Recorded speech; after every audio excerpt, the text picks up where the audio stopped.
there is no such thing as the ultimate Messiah. The concept of the Messiah, Hebrew Mashiach, as a singular ultimate figure is not explicitly stated in the Torah, the first 5 books of the Bible.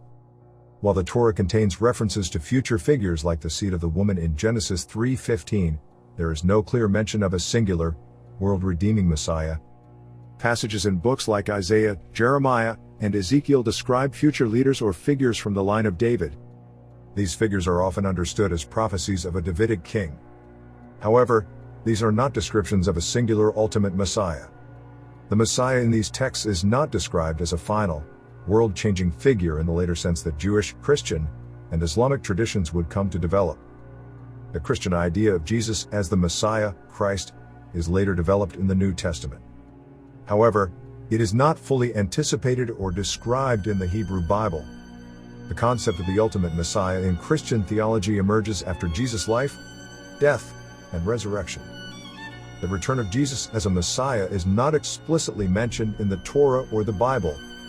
While Christians interpret certain New Testament passages as referring to Jesus' second coming, the idea is not present in the Hebrew Bible, Torah, or the Old Testament. Messiah in the Quran. The Quran mentions Isa, Jesus, but there is no explicit mention of his return as an ultimate Messiah in the way Christian tradition conceptualizes it.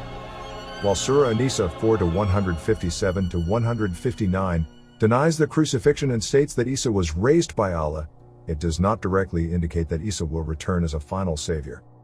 Surah Az-Zukhruf 43:61 is sometimes interpreted to refer to Isa as a sign of the Day of Judgment.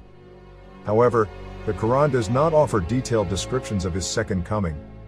The return of Isa, as the ultimate Messiah, is derived more from the Hadith, sayings of the Prophet Muhammad, rather than the Quran itself. These Hadiths describe Isa's return to defeat the false Messiah, Dajjal, and establish justice. However, this concept is not explicitly stated in the Quran. Enoch and Messianic ideas. In the book of Enoch, there are references to a Son of Man figure, which is sometimes interpreted as Messianic. However, this book is not part of the canonical Bible. Even though it contains apocalyptic themes, the Messiah in this context is not described as the ultimate, singular figure in the way later Jewish or Christian traditions would develop it.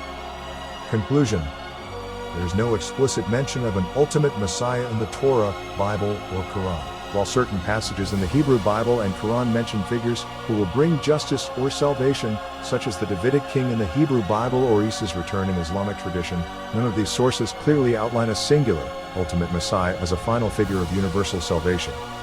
The concept of a Messiah as an ultimate, singular savior is more fully developed in later Jewish, Christian, and Islamic traditions. This concept is particularly prominent in Christian theology regarding the role of Jesus.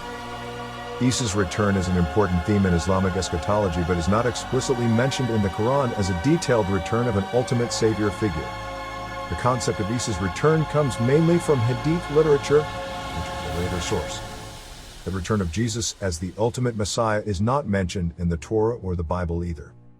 While Christians believe in his second coming, this is not a concept that is directly stated in the Hebrew Bible or the Old Testament.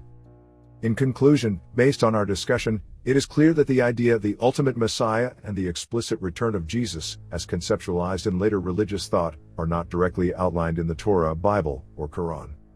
Thank you for watching. Please subscribe for more insightful discussions, and check the book, The Epic Dream Saga of Ultimate Man,